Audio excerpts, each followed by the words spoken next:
শীতের সকাল কিংবা বিকেলবেলা সন্ধেবেলায় যদি এরকমভাবে ঝাল সুজি বানানো যায় তাহলে আর টিফিনে কিছুই চাই না। তো আজ আমি ঝাল সুজি বানালাম, কিভাবে বানালাম পুরো ভিডিওটা দেখার অনুরোধ রইল। আর ভাল লাগলে অবশ্যই লাইক কমেন্ট শেয়ার করবে, সাবস্ক্রাইব করবে। নমস্কার সবাইকে, কেমন আছো সবাই? আশা করি সবাই ভালো আছো, আমরাও ভালো আছি। পাপিয়া আঁকি নতুন ব্লগ ভিডিওতে স্বাগত। তো উপকরণ নিয়েছি পেঁয়াজ কুচোনো, আলু কুচোনো, টমেটো কুচোনো, কাঁচা লঙ্কা, ধনে পাতা, কারি পাতা, রসুন কুচি, আদা কুচি আর শুকনো লঙ্কা আছে। আর মটরশুঁটি, কাঁচা মটরশুঁটি এখন তো শীতকালে খুবই আছে। আর সুজি নিয়েছি, যে কোনো সুজির এই ঝাল সুজির রেসিপিটা করা যায়। তো বিশেষ কিছু উপকরণ লাগে না, বাড়ির কিছু ঘরোয়া উপকরণ দিয়েই ঝাল সুজিটা করব। তোমরা পুরো ভিডিওটা দেখো। আমি কড়া চাপিয়ে দিয়েছি, এই দেখো সাদা তেল দিয়েছি।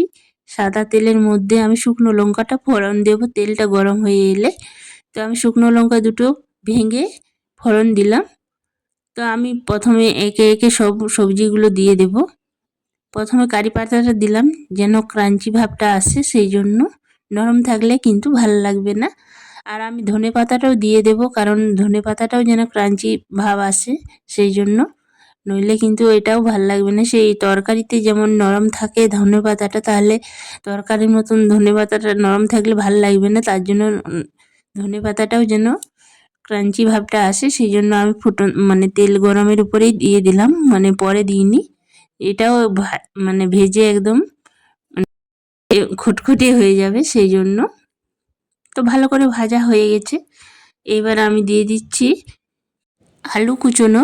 আলু কুচোনোগুলো আগে দিলে কি হবে, একটু সেদ্ধ হতে তো টাইম লাগবে, সেই জন্য প্রথমে আলুটা দিয়ে দিলাম, তারপরে একটু লাল লাল করে ভেজে নেব। আলুটা মিনিট 4 মতন ভেজে নেব, তাহলেই সেদ্ধ হয়ে যাবে ভালো করে। তো আমি ভেজে নিচ্ছি আলুটা। আমি পরে, সবার পরে কিন্তু পেঁয়াজ কুচোনোটা দেব। তোমরা পুরো ভিডিওটা দেখো, খুব সহজে এই রেসিপিটা তৈরি করা যায়। আর খেতেও দুর্দান্ত হয়। বাড়িতে অবশ্যই একবার বানাবে সবাই, আর খাবে, কমেন্ট করে জানাবে আমাকে। তো এই দেখো ধনে পাতা, কারি পাতা সবগুলো কি সুন্দর কাঞ্চি ভাব এসে গেছে। তো এইবার আলুটাও আমি লাল লাল করে হালকা ভেজে নিচ্ছি, তারপরে আমি বাকি উপকরণগুলো দেব। তো এই দেখো আলুর মধ্যে আমি অল্প একটু হলুদ দিয়ে দিচ্ছি, তাহলে আর পরে হলুদ দিতে হবে না। আর হলুদটা এখনই দিলে হলুদের গন্ধ ভাবটাও থাকবে না, তেলের সাথে ভাজা হয়ে যাবে খুব ভালো। তো হলুদটা দিয়েও ভালো করে আমি নেড়ে চেড়ে নিচ্ছি অল্প একটু। তো দেখো আমার ভাজা মোটামুটি হয়ে এসছে। এবার আমি বাকি উপকরণগুলো দিয়ে দিচ্ছি। রসুন কুচোনো দিয়ে দিলাম, তারপরে আদা কুচোনো দিয়ে দেব। এটাও হালকা একটু ভেজে নেব। আদা কুচোনো আর রসুন কুচোনোটাও একটু হালকা ভেজে নিচ্ছি। এরপর আমি কাঁচা লঙ্কাটা দিয়ে দেব। কাঁচা লঙ্কাটা দিয়েও হালকা ভেজে নেব।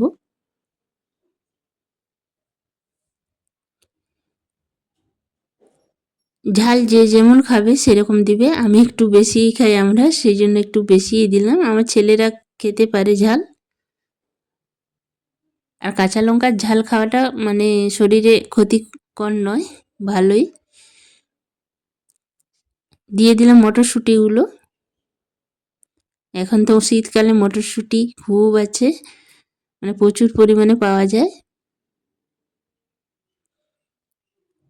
এরপর দিচ্ছি টমেটোটা। টমেটো কুচোনোটা দিয়ে দিলাম। তো সবগুলো ভালো করে ভেজে নিচ্ছি একে একে। সব শেষে দেব পেঁয়াজ কুচোনো। পেঁয়াজটা বেশি ভাজবো না, সেই জন্য সবার শেষে দিলাম। তো সব কিছু উপকরণ দিয়ে এবার ভালো করে আমি ভেজে নিচ্ছি। পেঁয়াজটা ভাজতে বেশি টাইম লাগবে না।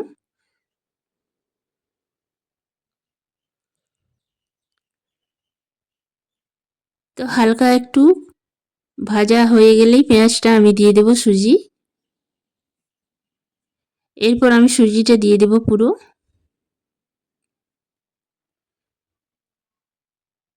সুজিটা দিয়ে 1 মিনিটের মতো নেড়ে চেড়ে নেব ভালো করে, সবগুলো একসাথে। দিয়ে দিচ্ছি নুন পরিমাণ মতো। আর দিয়ে দিচ্ছি একটু স্বাদ মতন চিনি, হালকা একটু চিনি ভাব মিষ্টি থাকলে ভাল লাগে খেতে। 1.5 চামচের মতন আমি চিনি দিয়ে দিলাম। এবার সব উপকরণগুলো একসাথে আমি আবার ভেজে নেব। বেশি ভাজতে হবে না, হালকা একটু নেড়ে চেড়ে নিলেই হয়ে যাবে ভাজা।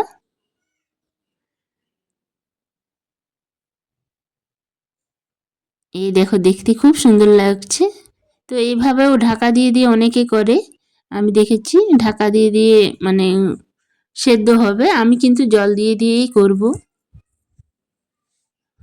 অল্প অল্প জল দিয়ে আমি ভালো করে সুজিটা নাড়তে থাকবো। সুজিটা ভাজা আমার হয়ে এসছে, দেখো ঝরঝরে হয়ে গেছে। এবারে অল্প একটু জল দিয়ে দিচ্ছি। জল দিয়ে দিয়ে করলে তাড়াতাড়ি হবে আর সেদ্ধও হবে তাড়াতাড়ি।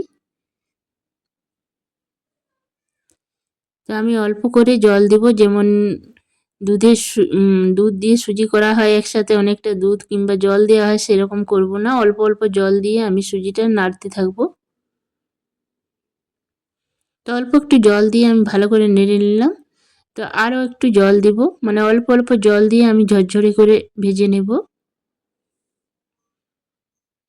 তো আর একটু জল লাগবে আমার, এখনও সেদ্ধ হয়নি ভালো হয়ে। আর একটু জল দিয়ে দিচ্ছি পরিমাণ মতো।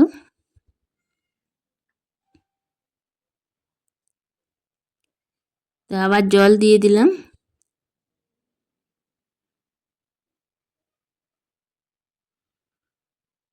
তো এবার জল দিয়ে আমি ভালো করে শুকনো করে একদম ঝরঝরে করে নেব। এই দেখো আমার কত তাড়াতাড়ি ঝাল সুজি তৈরি হয়ে গেল। তো আর বেশি টাইম লাগবে না, এক হাতে আমি ফোন ধরে আছি আর এক হাতে খুন্তি নাড়ছি, তাই মানে নাড়তে অসুবিধা হচ্ছে। তো আমি একটু পরে তোমাদেরকে দেখাচ্ছি কতটা ঝরঝরে হয়েছে। 2 হাতে ধরে করতে হবে, মানে এবার একটু গ্যাসের আঁচটা জোরে করে তারপরে ভাজতে হবে। দেখো ঝরঝরে একদম হয়ে গেছে। তো সুজি আমার একদম রেডি, ঝাল সুজি। তো এবার পরিবেশন করব, খাবো সবাই সন্ধেবেলায়। তো তোমাদেরকে হাতে নিয়ে দেখাচ্ছি। এই দেখো, খেতে কিন্তু দুর্দান্ত হয়েছিল। তোমরাও একবার বাড়িতে এইভাবেই সুজি বানাবে, ঝাল সুজি। মিষ্টি সুজি তো অনেক খেয়েছো, এরকম ঝাল সুজি বানিয়ে একবার খাবে, খুব ভাল লাগবে। দেখো একটুও কিন্তু কড়াইয়ে লেগে থাকেনি।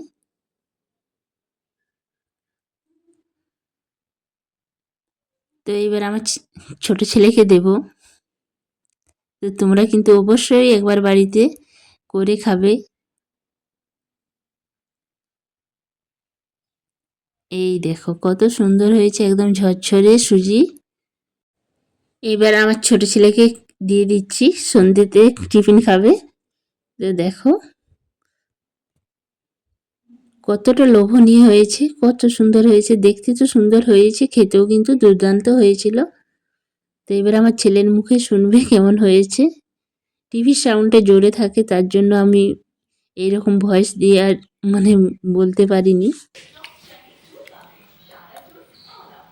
কেমন হয়েছে? ভালো হয়েছে। ভালো হয়েছে? ঠিকঠাক।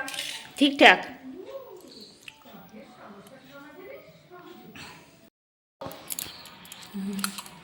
আর একটু দেবো? হ্যাঁ দেব। এরপর আমরা সবাই খাবো, আমার শাশুড়ি মাকেও দিয়ে দিলাম। তো ভিডিওটা এই পর্যন্তই।